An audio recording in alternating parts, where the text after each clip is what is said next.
They say those who forget history are doomed to repeat it. And when it comes to Marvel's first family, Fox forgot history. Throw in a massive dose of director drama and some rock-hard nudity, and you've got all the makings of an absolute disaster. Or do you? You know what time it is? It's time to clobber the notion that 2015's Fantastic Four is not that bad.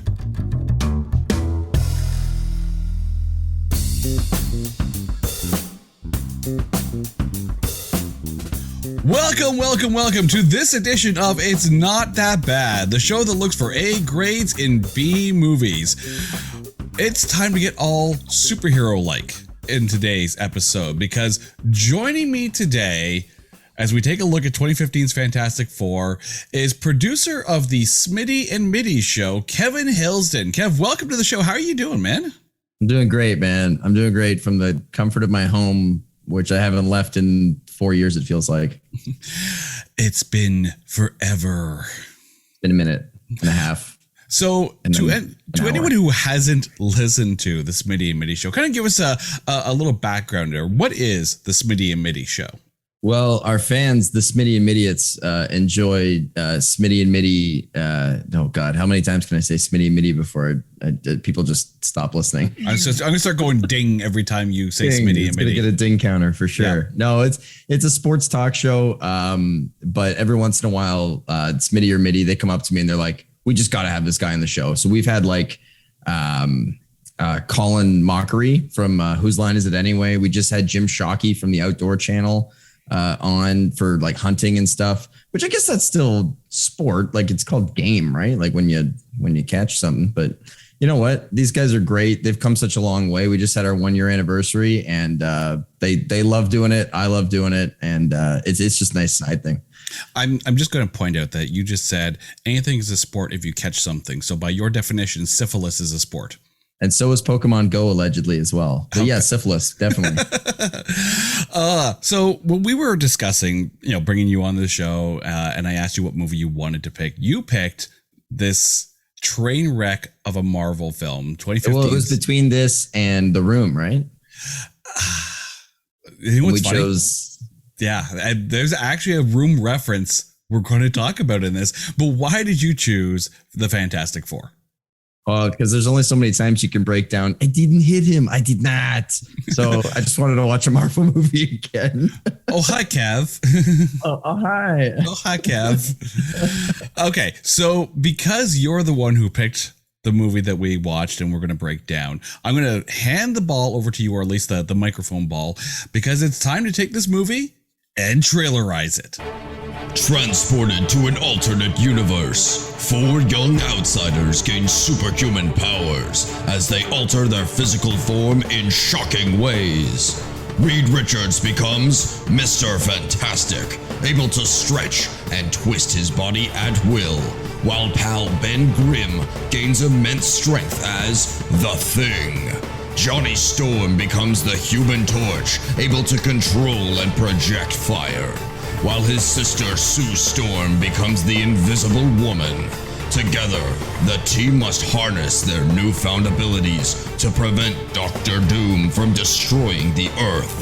They are the Fantastic Four, or at least 2015's version, rated PG-13. It is the 2015 version of this film, which is not a good thing for Fantastic Four, because this was the same year that Avengers Age of Ultron came out. So when you're a Marvel movie, even though you're kind of discount Marvel because you were over on Fox, and you have to come out the same year as an Avengers tentpole film, that can't have gone too well for the way this was received by the public. Yeah. I think this movie is lucky that it even got 9%. Considering, but I think it helped that Age of Ultron was probably the fourth best of the four Avengers movies. So there's a lot to be said about that too, because as critical as Age of Ultron was to the MCU by introducing Scarlet Witch, and Ultron aside, Scarlet Witch is obviously going to become a massive part of Phase 4 and beyond.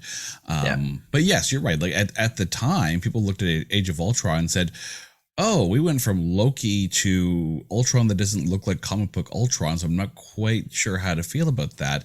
But even still, it is miles better than than Fantastic Four. But let's talk about who stars in this. Speaking of miles better, Miles Teller as Reed Richards. You got Kate Mara as Sue Storm, Michael B. Jordan, a pre-Killmonger Michael B. Jordan as Human Torch, and Jamie Bell as the Thing. You have, and I can't remember the guy's name who played Doctor Doom, but Doctor Doom was so irrelevant in this movie that I'm not even going to mention him. You also had one of the biggest director dramas going on with Josh Trank directing this film, 3 years after he killed it by directing Chronicle. Just to give you an idea of how bad this movie ended up being, he didn't direct again until 2020 in Capone. So clearly, I mean, there was so much drama around, him coming out and saying like, oh, the studio took it away from me. But then the actors coming out saying, oh, he treated us like crap. Like there's so much wrong, and we don't know everything that went on, behind the scenes kind of thing. But the movie came out with a ton of baggage, and it's kind of hard to elevate beyond that, no matter how good the movie actually may be. Yeah, no, I was watching a trailer for it before I watched the movie, and the trailer was so good, man. I'm watching it and I'm like, this is so exciting. I forgot how this movie, because I've watched it twice in the last week. So I watched the trailer first before the first time I saw it this past week. And I was like, man, I'm hyped for this. I forgot how it went. Like, this is great. And I remembered now why I forgot how it went. But there was definitely some positive takeaways. Like, where do you want to start, Wiz? This is your show. Where do you want to start? Well, let's keep going with a bit more background, because there's some stuff that when you hear about it, you're going to be like, oh, I didn't even know that. But first, the screenplay by Jeremy Slater, who later developed the Umbrella Academy, and who has now recently written an episode of Moon Knight. So clearly, it wasn't Jeremy Slater's fault, that this film did so bad, seeing as how they brought him onto Moon Knight. The entire film was made so Fox could retain the rights. So the way these things work is that Fox had the rights to Fantastic Four, and of course, we were, I think, like 7 years after Rise of the Silver Surfer. Yep. And they needed to put something out. Otherwise, the rights to the Fantastic Four would revert back to Marvel Studios, and they would have been able to put, the Fantastic Four into the MCU a lot sooner than they did. Which, hey, we can't let that happen, right? Oh, dear God, no. But this isn't the first time that happened. Because in 1994, there was an unreleased Fantastic Four film produced by Roger Corman. And the whole reason why it was made was to retain the movie rights to Fantastic Four. That movie never saw the light of day. It was never released. And I feel bad, because it's one of the things where if I ever get a chance to see it, I'm sure there's things in that movie, that I'm like, okay, this is not bad. Like, it's a Roger Corman film. Yeah. When Roger Corman's name is attached to it, you kind of take a lot of things, for granted, or you accept a lot more because it is a Roger Corman film, because that's what he's known for. The fact that there's these maneuvers just to hold on to rights, it doesn't do anyone justice, the movie itself or the actual rights holders. It just becomes something pumped out for pumped out's sake. Now, there was supposed to be a sequel to this. And according to IMDb, that sequel could have been directed by Tommy Wiseau. He wanted to direct the sequel to Fantastic Four.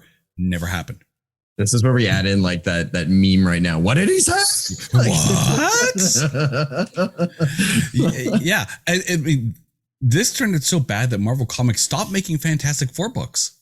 They're like, we are pulling it. There was an episode, an edition of The Punisher, where they had the likeness of the cast members of the film sitting in a room, talking about something, and then the room blows up. Like they offed the cast of this film in a Punisher comic book, So it's clear what Marvel thought of the entire thing. And that's not even to say, it was because of the way the movie turned out. It's probably a lot more to do with, the drama surrounding it and what Fox did in order to be able to get, to hold on to the rights, especially because when you think about Guardians of the Galaxy 2, Hmm. they had to basically work with Fox to be able to get the rights to Ego, the living planet. Mm-hmm.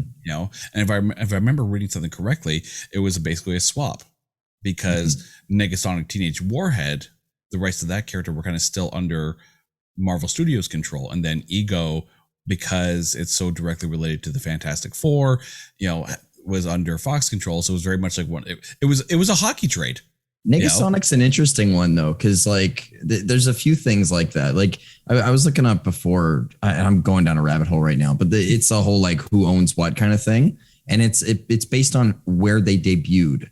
So you know how all the Spider characters are owned by Sony now, but Spider Woman is Marvel controlled because she debuted in Avengers 154. Yeah, and what's the one you were saying before? Ego, the Ego planet. Yeah. Ego and Quicksilver and Wanda were also under Fox control, which they were in a Marvel movie that was released in 2015, Age of Ultron. So that was a straight swap, but so Marvel legally has the rights to use them as much as Fox does because they debuted in an Avengers comic. I can't remember which one. Yeah. They debuted in that one too. And Ego debuted in an X-Men comic for some reason. And Negasonic debuted in, I want to say like a Hawkeye comic or something, like back when it was early on. Yeah, if you go deep into it, things could get really lost. And the fact that, apparently Hulk can't star in his own solo movie because I think Universal still holds the rights to it, but Marvel still holds the right to She-Hulk, which is why we're getting a She-Hulk series. You want to hear how messed up it is for the Hulk rights? The Hulk rights, Marvel owns the production rights. So Marvel can only make the movie. Universal is the only company that can distribute the movie. So Marvel can make it and put it on a shelf and just tell Universal, hey, we got one made, but if you want to put it out there, up to you, man. Like, it's the weirdest sharing arrangement I've ever seen. The next Hulk film produced by Roger Corman. Yeah, and distributed by God knows who, right? Like they had nothing to do with this movie, of course, which is exactly what the producers of this movie had. But anyways, I digress. So this film sat at $120 million budget approximately, grossed only $56 million domestically and $167 million worldwide. So when you count in like all the advertising budget and whatnot, at best it broke even. At worst, it not necessarily a flop, but definitely a money loser. But it definitely won at the Razzies. It tied with 50 Shades of Grey for Worst Picture that year. It won the award for Worst Prequel, Remake, Ripoff, or Sequel, and won for Worst Director. Now, oh, Lordy Lord. Now, currently, 2015's Fantastic Four sits at a 9% tomato meter and an 18% audience score. Now, for reference, the unreleased 1994 Roger Corman Fantastic Four film has a 30% tomato meter and a 27% audience score. So a movie that was never released, was never made to be released, is ranking better than this major budget, major studio film. Which, good on Roger Corman, I guess. Podcast is called It's Not That Bad, right? At least it's not 8%. That's all I'll say about that. This is true, and it's not the lowest rated movie that we have talked about on this podcast. So, there's kudos to that. But let's get into the breakdown here. Let's talk about the meat and potatoes. And the first category, of course, is acting. So, Kevin, I'm going to toss it over to you. Who do you have as good acting in this film? I liked Jamie Bell until they auto-tuned him. I actually did like his on-screen performance. He was cool when they called him drunk midway through the movie, and he goes, Reed, like, screw off. Like, I'm sleeping, you're drunk, go home, like, whatever. It's like good, bad, ugly. Michael B. Jordan was great, but then again, he's never bad. So you know what you're getting. You know what you're paying for with him. And I think with those two, like, Ben Grimm has always been kind of the protector of Reed Richards. And Jamie Bell, before getting all rocky, really played that well. There was a really good dynamic that Jamie Bell brought with Miles Teller. I agree. The auto tune on his voice, that is something that with the sound design of the Rocks movie and all, that's something that, as much as you may not like the 2005 Fantastic Four, Michael Chiklis was perfect His He was voice made to be Ben Grimm. Oh, absolutely. Like he was pristine casting for that. And Jamie Bell pre becoming the Thing, Ben Grimm, I think was actually very good casting. And yeah, Michael B. Jordan. I love the fact that the two people who have starred in Fox Fantastic Four movies as the Human Torch then went on to the MCU. Yeah. Because of course it was Chris Evans as Johnny Storm in 2005 and then Rise of the Silver Surfer. And you know who Marvel's first choice was for Falcon, who we now know, spoiler alert, would eventually take on the Shield. So we actually could have sat here and said that both Human Torches eventually become Captain America because Michael B. Jordan was the first choice. Right? Oh my God. Like that would have been, I mean, both Anthony Mackie and Michael B. Jordan are phenomenal, you know, in the MCU. They both would have brought a different element to it, right? Like Anthony Mackie is obviously way funnier, but Michael B. Jordan just would have brought this like tough guy aspect that totally would have matched Chris Evans. And it would have been really cool to see like a buddy cop thing almost. I don't know. Anyways, it's all hypothetical at this point. No, but it is interesting because, you know, I don't think Black Panther is as good as it is without Michael B. Jordan as Killmonger. Yeah, I agree. You know, he's, you know, Phase 3, Marvel really killed it with getting their villains. You know, Kate Blanchett as Hela, Michael B. Jordan as Killmonger. You know, Thanos. I mean, freaking Thanos. You know, like there was so much good in the way of villains in Phase 3 that Black Panther isn't as good as it is. I've said it on the show before. A superhero movie is only as good as the villain in the movie. And Michael B. Jordan as Killmonger was perfect. I remember that. That was Masters of the Universe episode with your loving wife. Yes, Carrie. absolutely. Absolutely.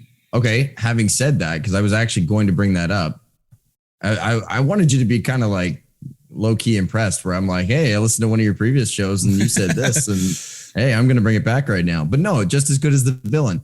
Okay. Another acting credit here. Toby Kebbell, who plays Victor Von Doom in this, did the best he could with the script that was written. I'm so glad you put it that way. Like his character was awfully written, but he did a great job because if you're writing an origin story for the Fantastic Four, I won't get into like the actual writing of it. I just want to talk about Victor Von Doom's character arc. Because you need to have, first of all, a love triangle with Miles Teller, Kate Mara, Toby Kebbell, like the Susan Storm, Reed Richards, Victor Von Doom. Which I think they kind of did at first very well, actually, before they went off robotic.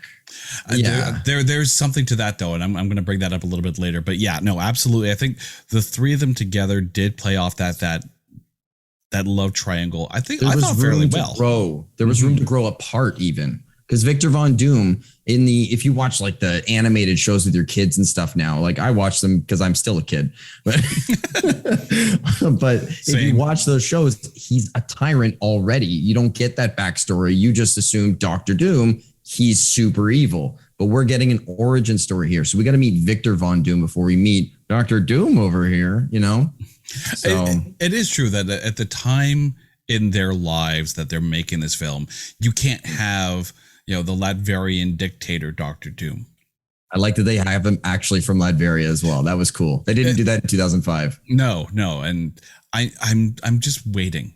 I'm waiting for Latvian dictator, Dr. Doom. And because you could do so much with that. But you're right. You couldn't do that in this film.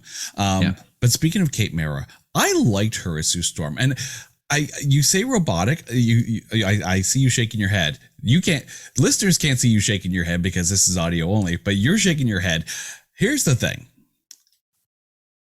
During the making of this film, Kate Mara has come out and said that Josh Trank, she was not his choice to be Sue Storm.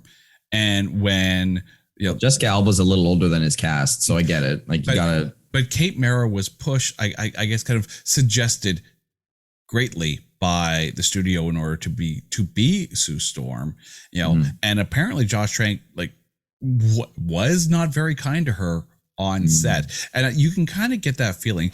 But I remember when they announced this movie, as you said, you were watching the trailer, and they announced Kate Mara as Sue Storm, and I'm like, that's like for a younger, kind of origin story of the Fantastic Four. I thought Kate Mara was a perfect choice. Like I took a look at the four of them, at Michael B. Jordan, Jamie Bell, and this is on announcement. This isn't, but this is before we saw the movie. And if you take a look at that 2005 Fantastic Four, Ian Gruffer as Reed Richards, perfect. Chris Evans as Johnny Storm, perfect. Michael Chiklis as the Thing was meant to be the Thing, and Jessica Alba felt like the someone the studio put in, right? Initially taking a look at the Fantastic Four in this film before it was released, Kate Mara was the only one that seemed that she was going to be perfect for the role that she was in. And when you're doing something where it's like, okay, she signed on, she's in this movie, and she's apparently being treated like crap by Josh Trank. Again, we weren't there. We don't know what's going on. But, she's come out and said that it wasn't exactly the best work experience of her career. She did an admirable job. But I think she, could she have done more? Yes. Was she inclined to do more because of the way she was probably being treated? No. I think Kate Mara would be great given a second chance with a different director. If Kate Mara comes back as Sue Storm under the Marvel, under the MCU banner with a different director, I bet you anything Kate Mara kills it as Sue Storm. I know. I know. Do that anymore, though. Isn't she the secretary's lapdog in Iron Man 1? No. She's the guy that hands Tony the subpoena. Is she? Yeah, and he goes, I don't like being handed things. Or no, it was Iron Man 2. She hands it to him right at the beginning, and then he appears to court, and then we find a blacker Rhodes. Sorry, Don Cheadle. Yeah, but they have reused actors before in the MCU, so it's not out of the question for her to kind of come back. Martin Starr being one of them, right? Yeah. So yeah, like it's okay. I think if we bring back Kate Mara, Sue Storm, multiverse.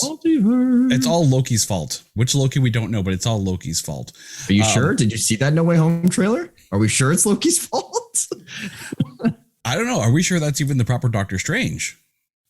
Did you see today's episode? At the point of recording, the Doctor Strange What If episode came out, so everyone's I have not seen it, but anyone who's seen the What If trailer, we see a darker kind of Doctor Strange. So I don't know which Doctor Strange is actually the one casting the spell. Like there's so many more questions, but I would be very happy to see Kate Mara return as Sue Storm, even if it's an alternate timeline multiverse version of her.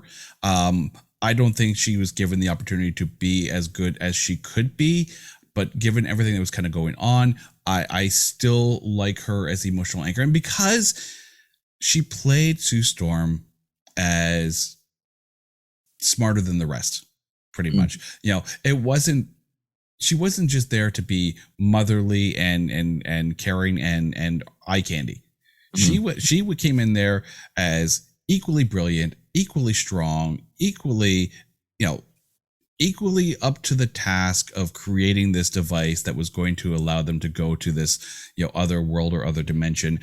Kate Mara killed that part, and despite any of the production problems, I would still like to see her as Sue Storm. I have no problem with that. I will say the one thing I noticed that was a huge trend throughout the entire movie and it was such a disservice to her character, not how it was written per se. What I'm about to say is that her character required music in order to think about algorithms and pattern recognition, which is cool. I like that. I get behind that. But if this movie's directed by James Gunn, they're not using the Fantastic Four score to find beats, to find Captain Nemo, to find Reed Richards. No, they're using some 80s hit that I think would have lightened the mood in this movie. This movie was making a push for an Oscar and it won a Razzie.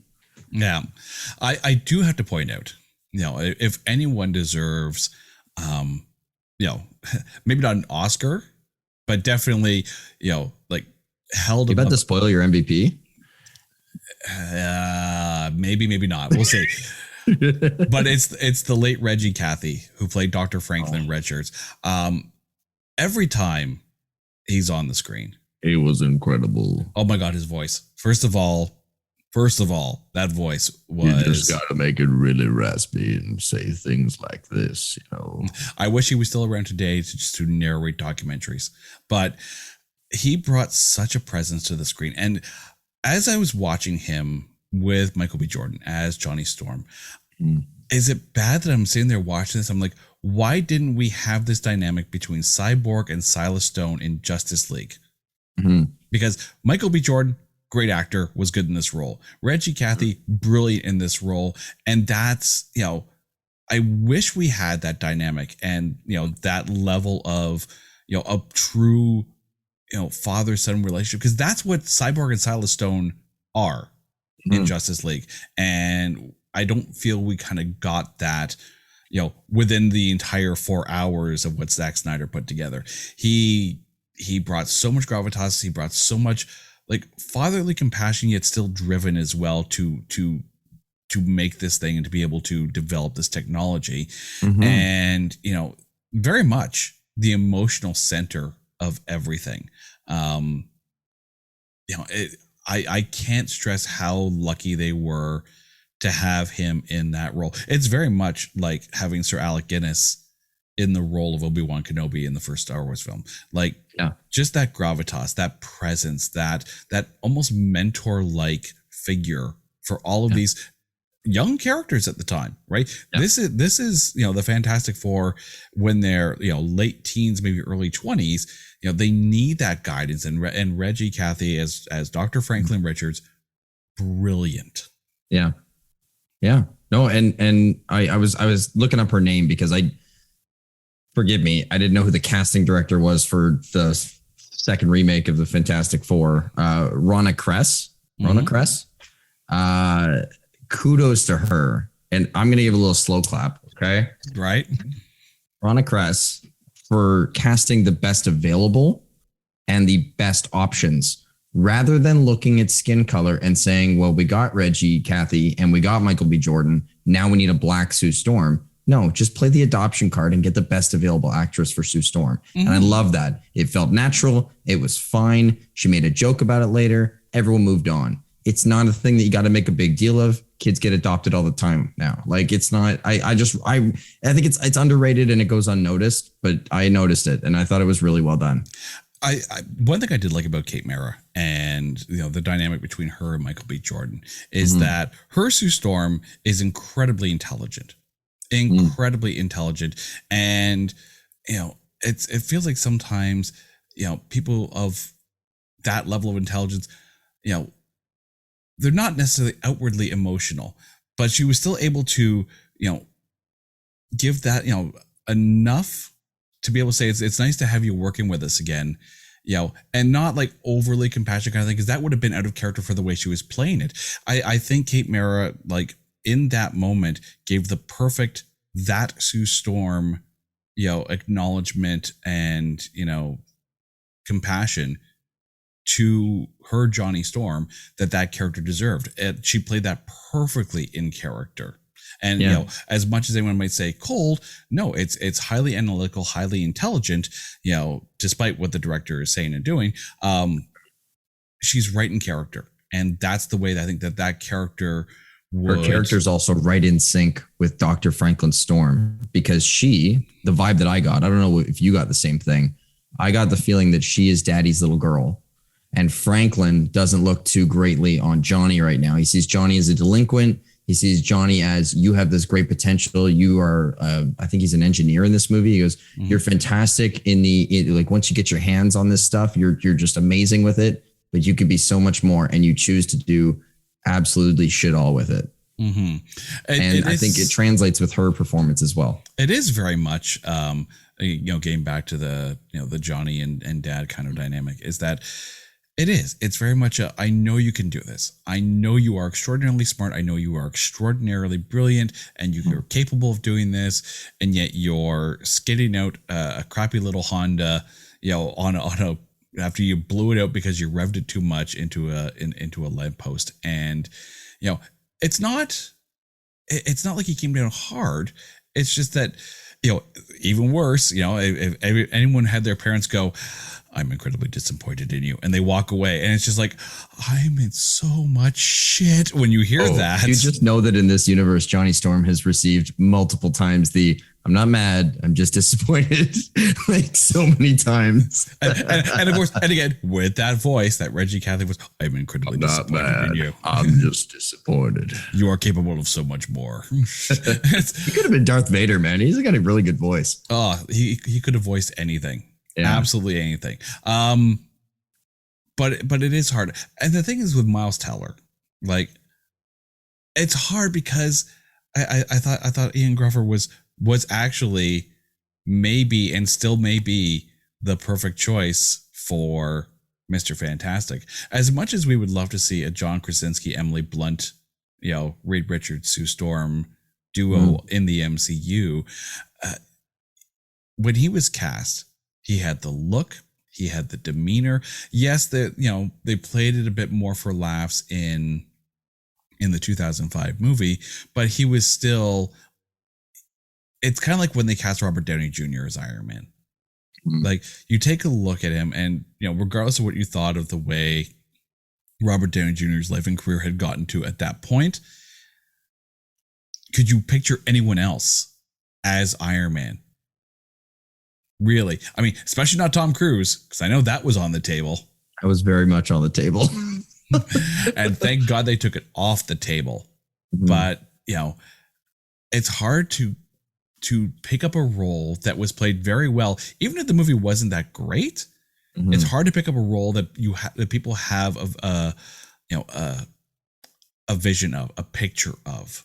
And Miles Teller, while not bad, and they are, like you said, they are working with not the greatest script in this, but it's hard to overcome the previous good performance of that character, especially when it's just 7 years past. You do you subscribe to the RDJ screen test conspiracy? What, there's a conspiracy? Have you ever seen a screen test released by Disney that's not RDJ doing Iron Man? Have you ever seen any other actor ever? Like, you've seen Tom Hiddleston reach out as Loki or as Thor because it looked so ridiculous, right? There's a conspiracy out there for all the super nerds like us that there was actually 2 or 3 people that were probably on par with Robert Downey and looked the part and showed up with the goatee and the whole bit. But because Sarah Finn was so set on RDJ, they put all their chips on that guy, that they're just like, we can't release these to the public because they're going to, if anything goes wrong with RDJ, they're just going to ask to recast him. Like, we have to throw all the chips on this guy. I don't know. I just thought it was funny. The thing is, when you take a look at who Tony Stark is in the comic books, brilliant yet tragically flawed. Yeah. And, pre 2008, RDJ is very much brilliant and tragically flawed. Goatee and look aside, he very much embodied everything that kind of Tony Stark was. And we got that redemption arc, not just of Iron Man, not just of Tony Stark, but of Robert Downey Jr. And, it's, again, I do hope that somewhere down the road, some of these actors do get a chance to be in the MCU, because we've opened the door with the multiverse for that. I think given a different director, it might even be a much better film. But let's talk about this script. Yes. You and I can talk Marvel all day, man. Non-Latvian Doctor Doom aside, let's also put aside the fact that we have a skybeam. We have a skybeam. I actually didn't mind the different take on the Fantastic Four getting their powers. Me too. Like, it was very much like they weren't going up in a shuttle and getting hit by cosmic rays. That of course is the classic, comic book storyline. I really actually enjoyed that take of, we're building this device and it just happens to take us somewhere else, and something on that planet was what caused it. It almost made it more plausible, even though they really get into, well, why does this do different things to different people kind of thing. I'm almost kind of glad that they didn't, They didn't super analyze it. And the following take of using the Fantastic Four, not as scientists, to put them into place and maybe use them as superheroes. They were weapons. They were being trained and used as weapons, and I found it a fascinating take. Especially because Miles Teller kind of ran away and did his thing. Mm-hmm. Everyone else is like, okay, you're fine with this. I'm going to be fine with this. Mm-hmm. It's interesting. Like I had a bit of not a reference, but an initial thought after thinking about how this movie was written. And I was thinking, okay, so Josh Trank, Jeremy Slater sat down and they thought, okay, what did the 2005 movie not do so much? We're going to dive into that. So the 2005 movie, if I remember correctly, because I didn't watch that one to review this movie, but it started off with the accident. And then we progressed their powers. And Ben Grimm didn't want his powers and all that. They basically tried to do the polar opposite of that. Everything that director did, they tried to flip-flop it. Now, the one trope that they ran into, which I will say on this show, it was that bad. It was an hour and 4 minutes of build-up for a 6-minute fight. Dude, you did the math, didn't you? You said that with a stopwatch, saying, "Okay, we're gonna throw down or what?" Stopwatch. I paused it once, and I said, "Holy crap, we're not even nobody's thrown a punch yet. What has happened?" Oh my God, it's the cinematic version of "Are we there yet? Are we there yet? Are we there yet? Are we there yet?" I needed a fireball to the thing's crotch or face or something before the final fight. And that's one thing that the 2005 movie kind of really got right, is that, in the comic books, the Fantastic Four was accepted for what they were because they didn't get along, because they did have problems as a unit, because they had personality clashes. It's not like, the original, golden age of comic books, Justice League, where everyone is on, Team Justice, and we're going to do the right thing because that's the right thing to do. They had personality conflicts. They didn't always get along. And even though they were family, there was a little bit of bickering, and that played well in the 2005. Here, it's a much different take, and I know some people, I think, were comparing it to the Ultimates storyline as far as the Fantastic Four goes. But, the fact that the government was the ones funding, and then they go to the planet, they get their powers and come back, and the device is pretty much destroyed. They can't go back. They're like, and they left the human sex doll on that planet, right? Yes, they did. I will now never watch that scene any other way. Thank you kindly for that. Vivid. It's vivid. I am here for pleasure. Oh God, yeah. But the fact there's no victor, only doom. See, now I just want to hear that like Ghostbusters. There is no Dana, only Zool. That's the line. Yeah, that's the line. That's what got me. Goes to the Gozerian, turned Victor Von Doom into Doctor Doom. That's pretty much what we're looking at with the Skybeam. Sorry, can I cut you off for 1 second? Because we're past the casting part, but I want to give real big kudos as well to the casting director. The kid version of Miles Teller looks like the kid version of Miles Teller. Oh my God, yes. That was the perfect casting. I just want to point that out. And the fact that the makeup team actually put, because I guess Miles Teller has scars, they actually put scars on the little kid to make him look that much more. Yeah, like the kid versions of Jamie Bell and Miles Teller, like they nailed that casting. And he's a little chubbier than Miles Teller, but when you grow and hit puberty that you lose maybe some of that baby fat, or you keep it and it grows more. or you have the baby fat and then you lose it and then you get much older and it comes back. Yeah, when do you stop calling it baby fat? Like I'm looking at myself right now in this Zoom call and I'm like, is this adult fat now? Is that what we're calling it? I'm going to call it the COVID-19 pounds and hope that it goes away. Extra 19 pounds. That's it. But I actually did enjoy that first part of the Fantastic Four with those two in there, because those two made sense. Those two characters made sense. And, I love the fact that it was, Ben Grimm was bullied at home. So the kid who was bullied, and could have gone a very different. He could have gone down that bully road.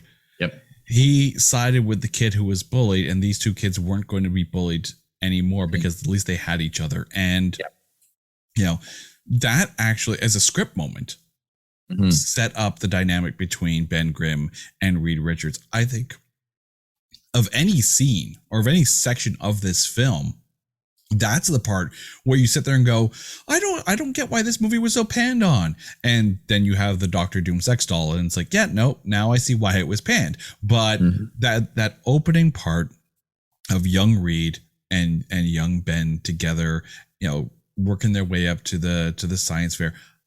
You're right. The casting director nailed the kids on that one. And what? Phrasing. Phrasing. The casting director perfectly picked the children for that role. and then like the scripting of it and the pacing of it and the way it was played out. Yes, that part of this film, like that was really good. That was a really good Fantastic Four moment. And then it kind of went off the rails. But yeah, like heroes as weapons, they kind of Weapon X'd the Fantastic Four. And I didn't actually hate that idea as a plot device in this.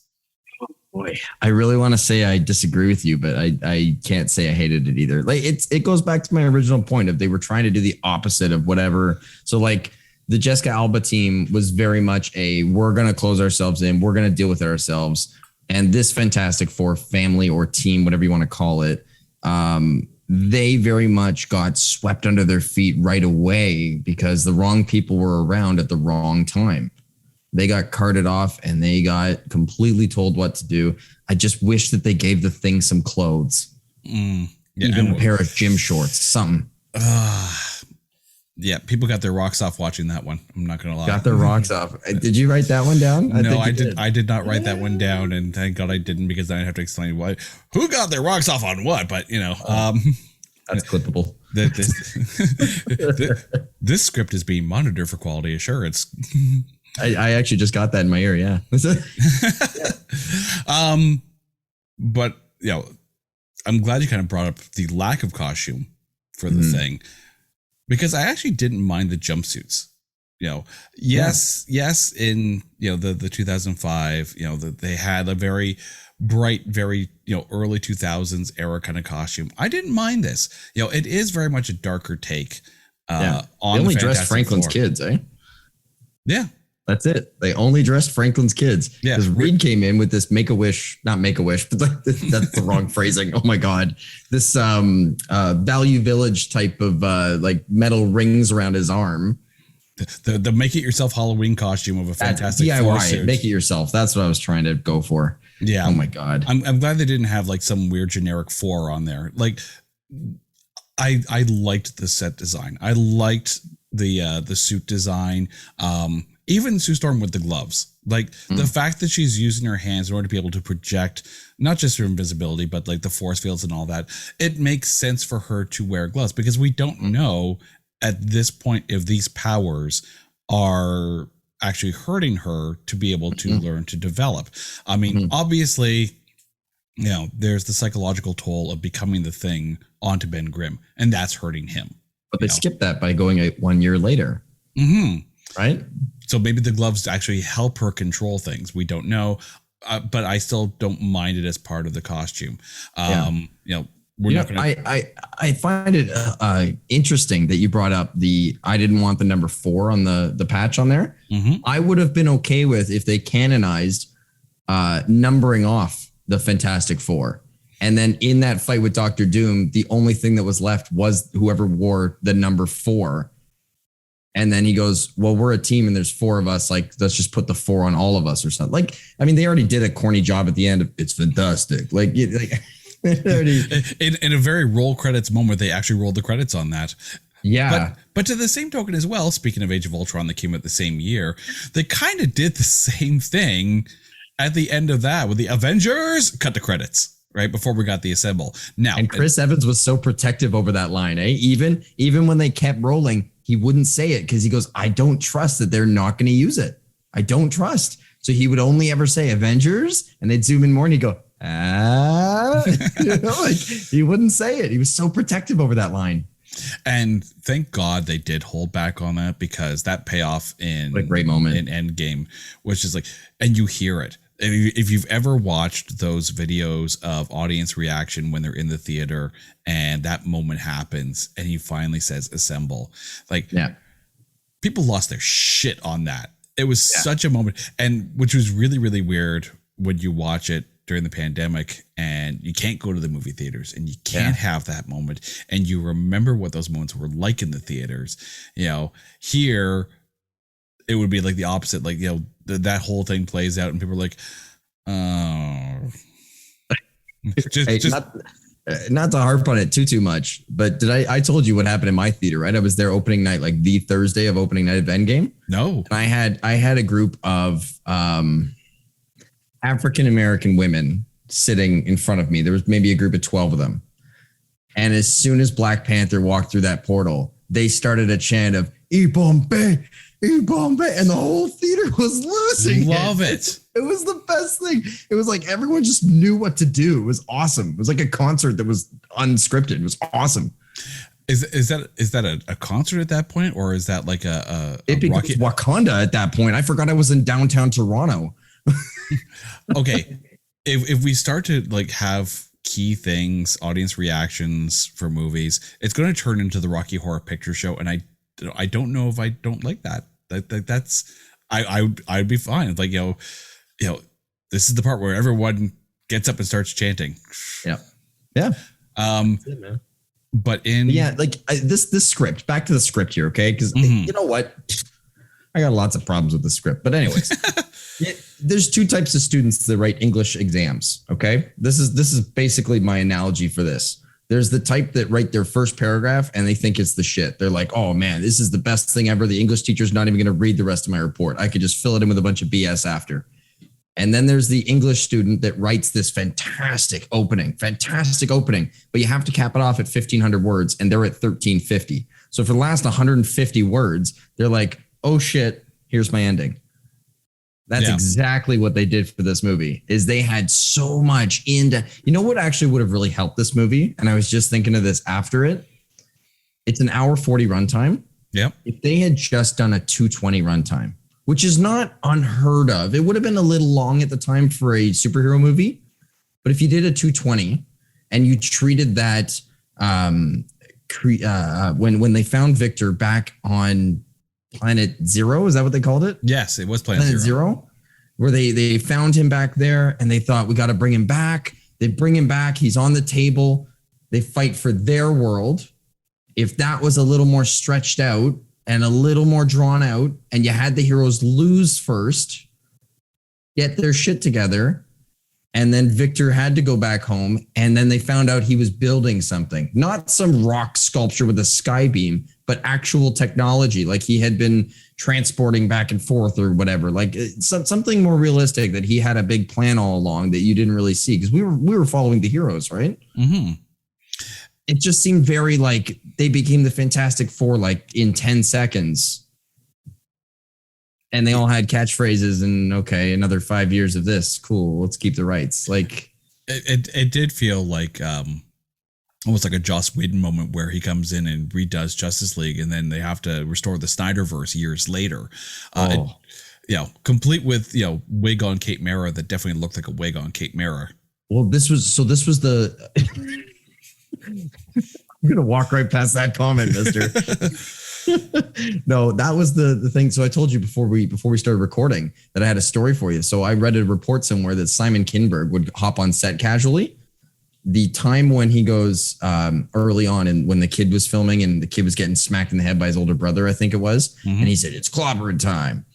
Those little moments, the flame on, which kind of organically worked in that moment, but all the catchphrases were days that Simon Kinberg was on set, because he had made a comment in some kind of script reading or something saying, we need more like comic booky stuff. We need to add in like the flame on, we need to find the naming, the Fantastic Four. We need to put the Baxter Building in, which understandably so, I get that. Put in the Baxter Building 100%. But it's clobbering time. Why is the thing saying it's clobbering time in the final fight if it was used to beat the shit out of him as a kid? Is this like a Batman thing? Like he's afraid of bats. Now he throws bats at people. Like, what are we doing here? So inaccurate, but I don't disagree though with the need for lack of a better term, fan service. You know, comic book movies are going to be watched by comic book fans. You know, and comic book fans are real discerning when it comes to their, you know, the treatment and the presentation of their comic book fandom. Just ask Kevin Smith, who's been, you know, hearing it from all of Eternia, He-Man, which I don't get. I actually like the animated series. Kevin Smith didn't do anything wrong there. You know, is it perfect? No, nothing is. But you need to have those moments. You need to have those little nods, because now these days, you know, and even back then, it's we, the comic book viewing audience, are trained to look for the Easter eggs. Yeah. We watch a movie and we're not just watching the scene. We're not just watching the actors. We're not just watching the plot. We are watching all the little subtleties from, you know, in Age of Ultron, when there was like a little data card and it said Jocasta on it, right? You know, comic book fans are losing their ish. Or there's that blonde chick from Sokovia that I was convinced at the time was Carol Danvers. I was convinced they were going to bring her back because she kind of looked like the part, and they never gave her any speaking lines. She had more screen time in the freaking trailer. Yeah, but I mean, like ask any comic book fan who goes to watch a movie. They are sitting there trying to dissect it. There are hundreds of YouTube channels out there that dissect every single trailer that comes out frame by frame. That's comic book audience viewing. And if you make a comic book movie and your idea of a script is fuck the comic book, we're going to do whatever the hell we want, you know, no wonder the fandom is going to back against you. And I think there's a problem with it, and it stems back to the first 4 Batman movies. The first 2 Tim Burton Batman films had a dark feel to them. Not like dark as in, you know, doom and gloom and Batman's out there slaughtering people like he's Batfleck. I understand calling it dark because it was coming off of Adam West, right? Well, yeah. That's what people were accustomed to. Well, especially too. And even playing off of the Christopher Reeve Superman. Yeah. You know, because, you know, Christopher Reeve's Superman, A, perfect. B, you know, well, except for Superman 4, The Quest for Peace, but I digress on that one. But very light in tone. And Tim Burton made a very dark themed, but not horror filmed, like Batman. And then you hand it to Joel Schumacher, you know, with all the neon that you can get at the dollar store in those sets for Batman Forever. And it was such a departure from Batman Returns to Batman Forever that people got whiplash at the difference, aside the fact that it was Val Kilmer instead of Michael Keaton. You know, casting change aside, the tonality difference is such a whiplash moment for Batman fans that no wonder people look at Batman Forever as a crappy movie, even though Batman and Robin was way worse. You know, it's the same thing with this. The Fantastic Four, 2005, and then the sequel, Rise of the Silver Surfer, they had a tone to them. It was light, it was fun, but it was still an action comic book film. And Fantastic Four fans, while they may not have been overall pleased with it, there were still moments where you sit there and go, yeah, okay, that's my Reed Richards, and I'm totally cool with Chris Evans as Johnny Storm. And then to go to a very darker, you know, a much darker take on the Fantastic Four. Yeah. And which is even dark compared to the opening of the damn film, as we talked about with the kids, you know, with young Reed and young Ben. That was almost more akin to the first Fantastic Four films, as opposed to everything that kind of happened after. It did feel like 2 different movies.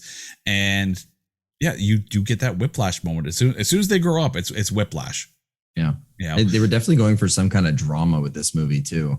And I think the most important thing to think about when you're dissecting whether a movie is overall enjoyable, move the plot along, it was easy to follow, is dissect your favorite scene. So for example, Infinity War, for example, when Doctor Strange is looking at the 14,306,000, I don't know what the number is, the different alternate timelines. Yep. And that whole exchange between Star-Lord, Iron Man, Spider-Man, that whole scene is very funny, entertaining.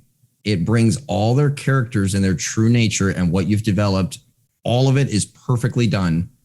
And if you look at it from a step back, it 100% also pushes the needle. It also pushes the plot forward as well, because they are coming up with a plan, but they're being absolutely idiots about it.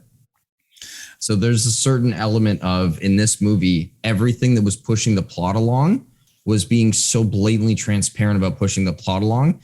And then the scenes that were trying to be entertaining weren't really doing that, and they weren't funny. So that's why they kind of came across as not really sticking the landing. I can see how that didn't translate. It's hard. I feel for anyone who's trying to put out a superhero movie, since the MCU has come along. Yeah. Period. Yeah. Because the MCU has very much changed the way superhero movies are expected to be. We want to go in, we want to see lots of action, but we still want to be able to laugh. Yeah. And you saw that with the DCEU, and the juggling they needed to do with the first Suicide Squad movie. I was just about to ask you about that one. Do you think the Suicide Squad does the same if James Gunn hadn't built a brand with Guardians? He built a name for himself, and he knows he goes in there. They're going to expect some music. They're going to expect a team up, and they're going to expect some shady characters. It is a James Gunn film, and as much as it's still not, it's not even my favorite. Even Guardians and Guardians 2, they're still not my favorite James Gunn productions. You have to go to the Belko experiment for that. I'll say I enjoyed Blackburn though. Brightburn. Right, sorry. That's okay. Sorry, my buddy's girlfriend's name is Blackburn. I got her on the mind. No, I don't know. We'll be cutting that part out. But it's, it's very much a James Gunn film. You had your laughs and whatnot. And I think, admittedly, James Gunn had the benefit of trying to springboard off of the first Suicide Squad film, which, it's hard to look bad when you're beside, or when that's your predecessor. But you saw that too with the Justice League film. When Zack Snyder had to step away from the production and Joss Whedon came in, the studio's like, no, we have to make them laugh like the Avengers. It's hard, right? And then anyone who tries to go fully dark, or at least a darker take, you have that moment of from Deadpool going, so are you part of the DCEU? So dark. The Boys pulls it off. I've been saying it for so long that DC, they need to just own the darkness. Joker, Robert Pattinson's Batman, own it. Like, be the darker of the two. You need a separate genre. Don't be Marvel. Marvel is Marvel. Be your own thing. The problem with the DCEU is that while they have had, some bright spots, not many, but some bright spots in DCEU, their animated films are way better than anything they've put out, at least as part of the DCEU. And the TV shows too. The CW and like Superman and Lois is incredible. I just watched episode 1 of season 2 of Stargirl. Love that show. Yeah. Never thought I did, but... But it's funny, though, that you mentioned a show like Stargirl and some of the stuff that's coming out of the Berlanti-verse, if you will. It's not dark. Arrow started that way a little bit, but, it's not... The Flash, definitely not dark, right? Stargirl, not dark. Legends of Tomorrow is just a fun romp. Supergirl was very much not dark. So it's not necessarily like you have to go dark. You expect to have some fun when watching a superhero property, and the fun maybe lasted the first 10, 15 minutes of this 2015 Fantastic Four, and then fun came to die afterward. And that's part of the problem with it. First 15 minutes, brilliant, love it, keep it. Yeah. We need to fix the back end. But while the directing may have been misguided, okay. We're trying to be nice here. Yeah. Oh, sorry. The cinematography of it was actually quite good. Yes, the Planet Zero was a little dark at the end and was hard to see kind of thing, like visually. thinking back to that final season of Game of Thrones, and that one episode where you basically had to adjust your contrast to be able to see what the hell was going on. But there was a lot of good cinematography, I think, not just in the first part, which I think is the best part of the film, but throughout there is good cinematography in there. It is a well shot film, even if it's not a good, well directed film. Yeah, no, 100%. I subscribe to that. Yeah. There's that shot of the Baxter building. I'm thinking about how the junkyard was shot, as minor as that sounds. It was wonderfully lit, wonderfully just everything. No, the cinematography and it's incredible. Yeah, no, it was great. I'm glad though that you mentioned the Thing's voice earlier on in the show, because the sound, while that's not great, the soundtrack was actually quite good. The score? I love the fact that like during that whole, when they came back from Planet Zero and the thing blew up, and you're seeing all these horrible images, which, by the way, if you went to the Fantastic Four in the theater with your kids saying, "Oh, we're going to watch a Fantastic Four film," and I remember watching the one with Jessica Alba, it's going to be fun. And then you're seeing like Johnny Storm burnt to a crisp on the ground, and you're like covering your kids' eyes, like, you wonder why it wasn't that well received. They had a char baby in the room, and Miles Teller like losing his ish, right? Yes. The soundtrack really played up to that as well, like giving some very horror movie vibes at that point. I think the soundtrack all the way through, like Marco Beltrami and Philip Glass, I felt really hit it out of the park with what was on the screen. The score made it seem a lot better than the script and the direction actually was. So full credit to them. I do agree that the Thing's voice, again, it's hard when it's so close to the original, or the Jessica Alba version. I'm just going to call it the Alba verse. And Michael Chiklis was so perfect. His voice, the way he acted, like he was so perfect as that. I will say though, that I think the CGI on the close-ups of the Thing, aside the fact that, you give the boy some shorts, the rock animation. Or give him a penis. You really want to scar kids? Give him a rock penis. Oh, I left him speechless, folks. He's picturing it. I'm now going to put that on a shirt. Give him a rock penis, folks. Gary, if you're listening, check the Google history. He's looking up rock penis tonight. Yeah, that's. If your Google history does the Thing have a penis, clear your history right now. Wes, I had a thought. I don't know why I didn't bring this up for the writing part. I want to give actually the writing team a little bit of kudos. They found an organic way. So you know how they built the shuttle, and that's how they get their powers. They go to the other world and they come back. They found an organic way with tying in the moon landing for these drunk idiots, these drunk college level idiots, as smart as they think they are. They're really idiots. They got drunk and they said, nobody remembers who built the shuttle. And I thought to myself, holy shit, that's actually like 100% accurate. I have no idea who built the first shuttle, but I know who Neil Armstrong is. I know who Buzz Aldrin is. Like that was so perfect. And that was Victor Von Doom that was written for. And I'm like, that's so perfectly written. That is a solid script nugget in there. Like, absolutely. One of the things that does really stand out to me, we talked about the CGI and rock penises, but the way that the Human Torch was animated, and the facial expression, that is straight up, original comic book Human Torch look. Like when they would draw the Human Torch in those Fantastic Four comic books, that's how he looked.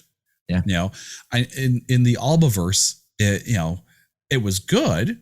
It was well done, but it didn't look quite like he looked in the comic books. And the way they designed the Human Torch in this, that's your fan service right there. That is the Human Torch that people, know and love. Even if you go back to watch like that really not so good Marvel cartoon from like the 90s that was on Fox.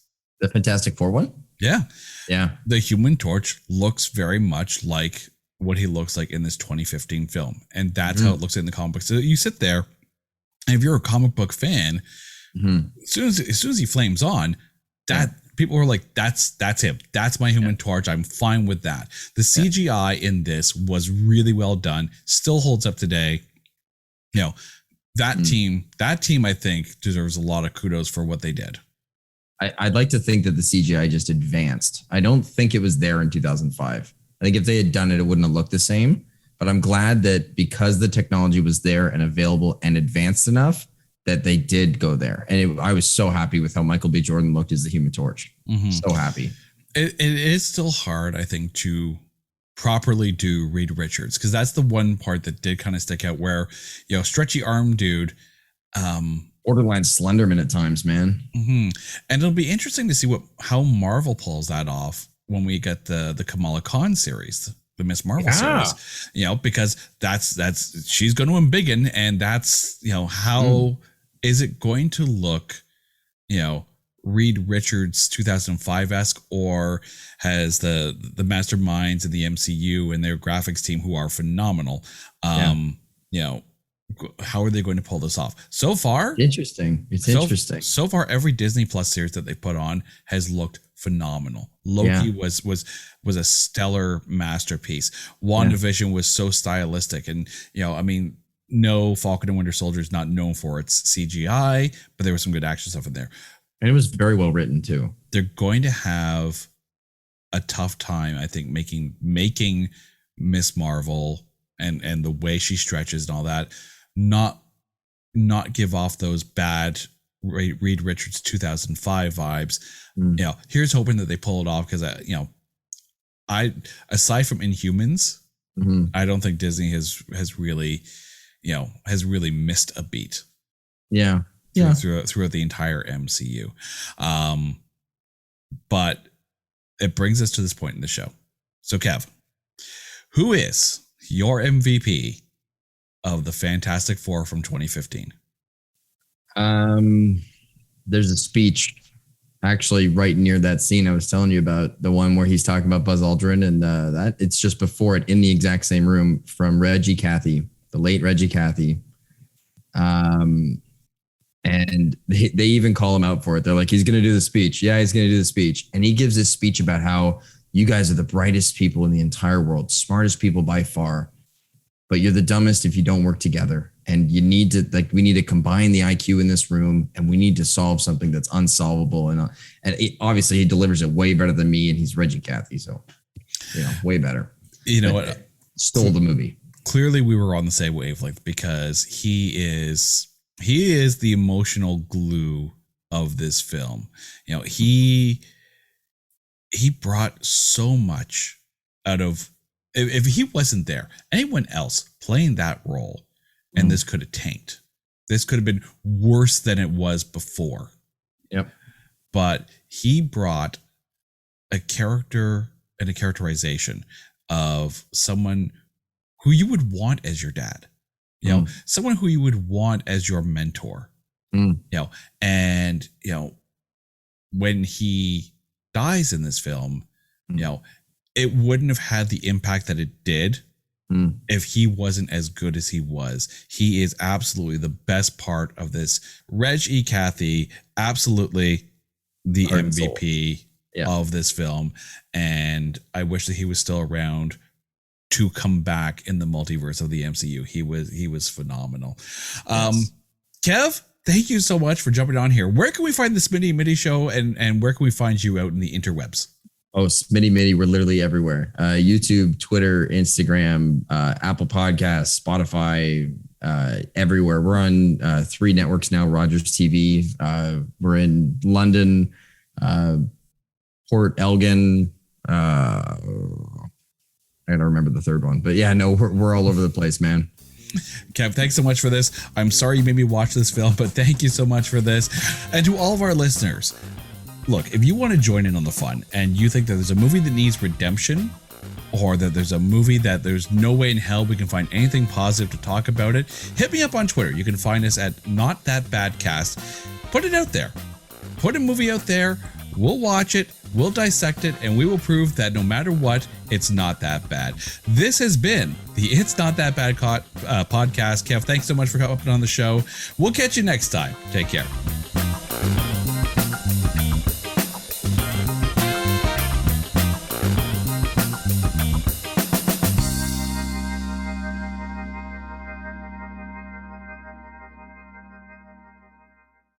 Hey folks, Stefan Shirazi and Renee Richardson here from the Metallica Report. And we are proud members of the Pantheon podcast family, where the best of music and podcasts unite. We've got something pretty cool for you. We're giving away an exclusive Metallica merch package worth over $250. That's a whole lot of Scary Guys, skulls, M72, and other sought-after Metallica swag. And we've made it easy for you to win. Follow and share the Metallica Report, and you're in the game. Go to pantheonpodcast.com/Metallica, enter your email, and hit that button to be entered to win. And just like that, you're eligible for our monthly exclusive Metallica merch package. And guess what, rockers? You can enter every month, so just do it. And while we love our global brothers and sisters, the lawyers won't let us ship outside the U.S.